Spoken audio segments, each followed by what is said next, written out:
Bismillahirrahmanirrahim. Assalamualaikum warahmatullahi wabarakatuh, sobat-sobat. Dalam dakwah Islam pencerahan, sobat-sobat. Pembicaraan, perbincangan, perdebatan mengenai masalah tahlilan tidak pernah usai. Ya, dikarenakan para pembela, para pelaku, dan para penyebarnya ya masih bertahan dengan dalil-dalil cocok logi, dengan dalil-dalil akal-akalan dan ngepas-ngepasi. Ya, kita tahu mereka memakai berbagai macam dalil, tetapi yang sebenarnya bukan dalil, adalah dalih. Dan di channel saya ya baru-baru ini salah satu komentator ingin menempatkan tahlilan itu mubah, sobat-sobat.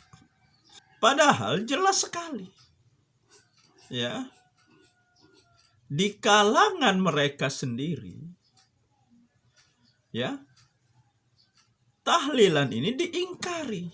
Ada yang mengatakan bid'ah mungkarat.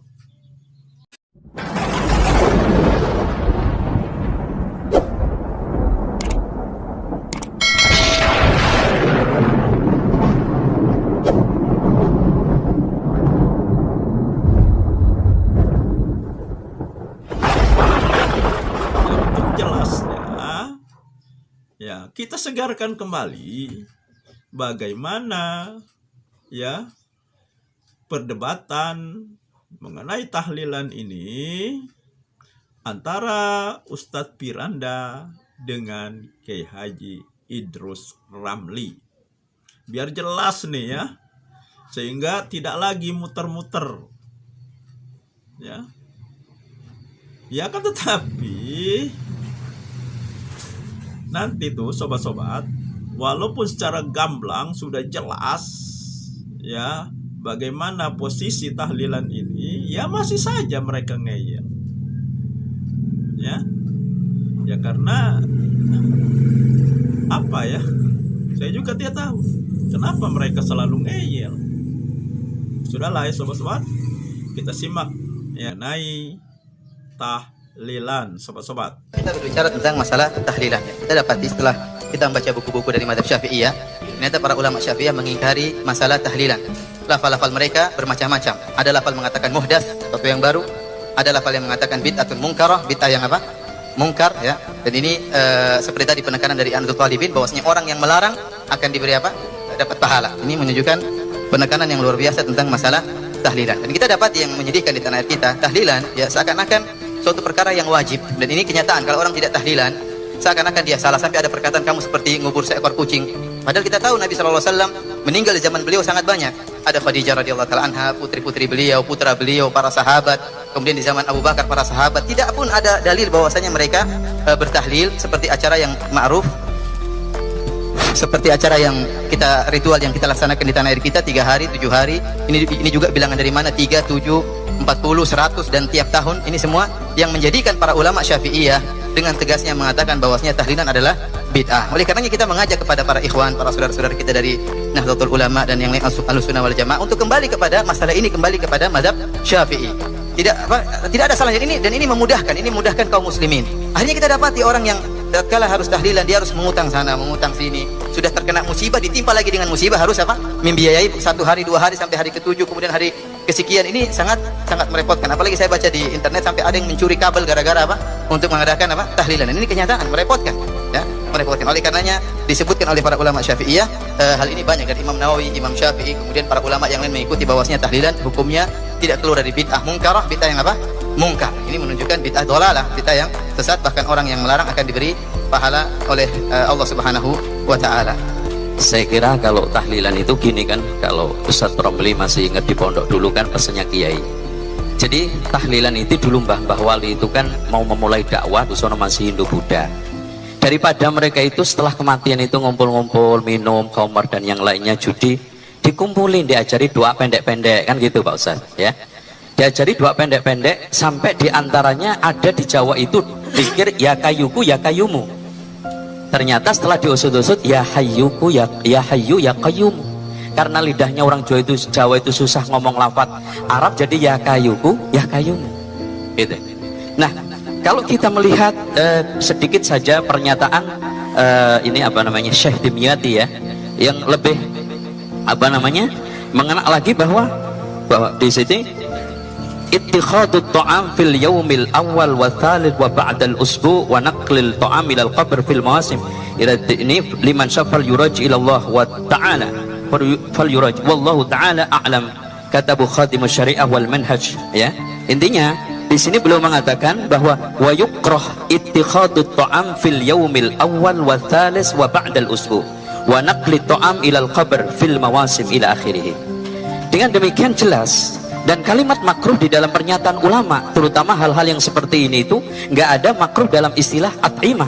Makruh mendekati apa namanya ibahah, tapi makruh yang mendekati haram. Itu seperti Imam Syafi'i mengeluarkan satu pernyataan wa yukrah ya binaul qabr, maksudnya haram. Gitu Ustaz. Allah. Terima kasih. Yang pertama masalah tahlilan. Ini yang dimaksud tahlilan itu makanannya, bukan bacaannya, bukan ihda usawabnya kan ya. Kan yang 7 hari itu yang dibicarakan di dalam kitab-kitab fikih itu memang hukumnya makruh. Makruhnya itu mengapa? Karena yang sunnah itu adalah tetangga memberikan makan kepada keluarga duka cita. Berdasarkan hadis isna'u li ali Ja'far tu'aman fa innahu qad atahum ma syaghalahum.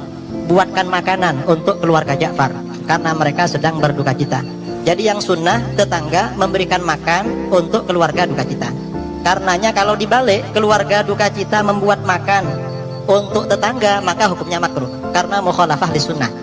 Karenanya kata para ulama, ini alasannya karena memberatkan. Dalam teori usul fikih, al-hukmu yaduru ma'a illatihi wujudan wa adaman. Hukum itu akan selalu berputar bersama illatnya. Ketika illat itu ada, maka hukum ada. Ketika tidak ada, maka tidak ada. Karenanya kata para ulama, ketika hidangan makanan yang diberikan kepada jamaah itu murni dari keluarga duka cita, maka hukumnya makruh. Tapi kalau makanan itu bukan dari keluarga duka cita, dari tetangga, orang lain, maka tidak makruh karena sudah tidak memberatkan.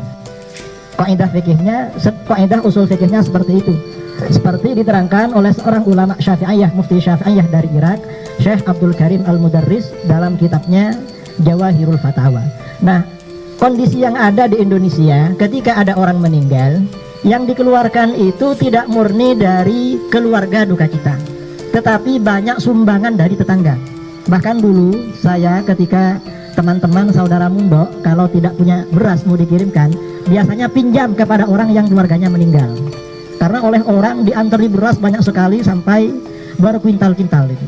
Bahkan ketika kakak saya meninggal kintalan. Ini mungkin tidak tahu ini apa yang Ustaz Zainal tidak tahu masalah ini. Jadi makruh ketika itu memang murni dari keluarga duka cita. Kalau dari luar maka tidak makruh. Yang kedua, seandainya ini makruh karena ini budaya tradisi, kalau ini dilawan akan menimbulkan gejolak dan itu tidak bagus. Kata para ulama, ada kitab seperti saya terangkan tadi, maaf saya tidak berdalil dengan al-adah muhkamah, tolong dicatat dalil saya, jangan apa yang tidak saya katakan jangan katakan saya katakan. Imam Ibnu Muflih Al-Maqdisi dalam kitab Al-Adab Asy-Syar'iyyah mengutip dari Imam Ibnu Aqil dalam kitab Al-Funun, kata beliau, la yambaghil khuruj min adatin nas illa fil haram. Tidak sebaiknya meninggalkan adat masyarakat selama adat itu tidak haram. Jadi selama tidak haram tidak sebaiknya meninggalkan. Mengapa? Ini bukan karena takut, tetapi berdakwah kepada masyarakat dengan pendekatan hati, dengan pendekatan lemah lembut. Mengapa? Dan ini yang dilakukan oleh Rasulullah SAW.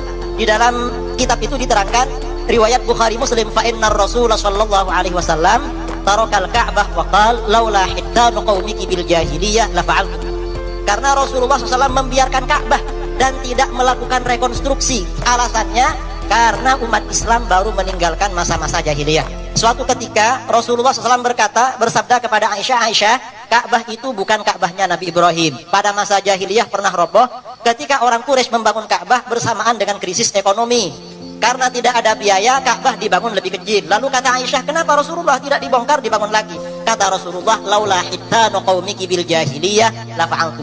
Seandainya bukan karena kaummu baru meninggalkan masa-masa jahiliyah, Ka'bah itu saya rekonstruksi. Ka'bah saja dibiarkan, apalagi cuma tahlilan 7 hari. Penting mana merubah Ka'bah dengan merubah acara tahlilan 7 hari? Karena Ka'bah itu kiblat umat Islam. Ternyata Ka'bah ini setelah tahun 65 Hijriah dibongkar oleh Khalifah Abdullah bin Zubair. Cuman Abdullah dibangun kembali seperti Ka'bahnya Nabi Ibrahim, lebih besar dari yang ada. Cuma bin Zubair ini menjadi khalifah tidak kondusif, perang terus dengan Bani Umayyah, akhirnya kalah. Setelah dia kalah, proyek khalifah yang baru Abdul Malik bin Marwan, Ka'bah ini dibongkar, dikembalikan lagi ke Ka'bahnya jahiliyah. Alasannya ini Ka'bahnya Abdullah bin Zubair, bukan Ka'bahnya Rasulullah Sallallahu Alaihi Wasallam. Akhirnya ada seorang ulama menyampaikan kepada Abdul Malik bin Marwan bahwa ini Abdullah bin Zubair mendapat wasiat dari Aisyah dari Rasulullah Sallallahu Alaihi Wasallam. Setelah Bani Umayyah ini tumbang, diganti Bani Abbasiyah, Harun ar-Rasyid punya rencana membongkar Ka'bah. Alasannya ini Ka'bah bid'ah, Ka'bahnya Bani Umayyah. Ka'bahnya Bani Umayyah lebih bid'ah daripada tahlilan. Tambahan dari saya yang tahlilan itu ya. Kemudian beliau minta pendapat para ulama. Ternyata apa kata Imam Malik? Imam Malik mengatakan, la taf'al ya Amirul Mukminin, fa inni akhafu an takuna mal'abatan bainal muluk. Jangan engkau lakukan wahai Amirul Mukminin. Aku khawatir Ka'bah ini menjadi mainan para penguasa. Setiap ada penguasa ingin menarik simpati rakyat, proyeknya bangun Ka'bah. Fatazula haibatuhu min qulubin nas, maka akan hilang wibawa Ka'bah dari hati umat Islam. Ka'bah sampai sekarang dibiarkan demi menjaga Ka'bah. Tradisi 7 hari itu dibiarkan, yang pertama karena makruh, yang kedua karena sudah adat istiadat, yang ketiga masyarakat banyak memberikan sumbangan yang dapat meminimalisir bahkan menghilangkan hukum makruhnya. Kemudian yang keempat juga demi menjaga hebahnya ulama dulu, para kiai, para ulama, para masyayikh, pesantren-pesantren yang mungkin tempat mondoknya Ustadz Zainal Abidin sampai sekarang masih tahlilan. Ulama-ulama dulu saja membiarkan, ini cuma tahlilan 7 hari. Ka'bah saja dibiarkan, apalagi tahlilan. Dasar yang digunakan oleh para ulama masalah tradisi ini, Imam Ahmad bin Hambal tidak sholat qabliyatul maghrib. Mengapa? Li'annan nasa yungkirun, karena orang-orang tidak percaya kalau ini sunnah, akhirnya beliau tidak sholat. Jadi bukan takut, tetapi menjaga tidak terjadi benturan dengan masyarakat. Itu cara di dalam berdakwah, bukan langsung bid'ah, syirik, bukan seperti itu. Kemudian saya kira masalah tahlilan saya rasa cukup. Yang ada di kitab I'anatul Talibin itu pelajaran saya memang. Nah, jelas kan? Bagaimana posisinya? Nah, ya saya kira itu saja sobat-sobat yang ingin saya sampaikan. Saya hanya ingin menyegarkan pikiran kita, ya, terutama pikiran ya para pelaku amalan TBC, ya, bagaimana posisi amalan yang mereka lakukan, ya. Nah, demikian, semoga ini menginspirasi dan mencerahkan. Nasrum minallahi wa batun qarib. Wassalamualaikum warahmatullahi wabarakatuh.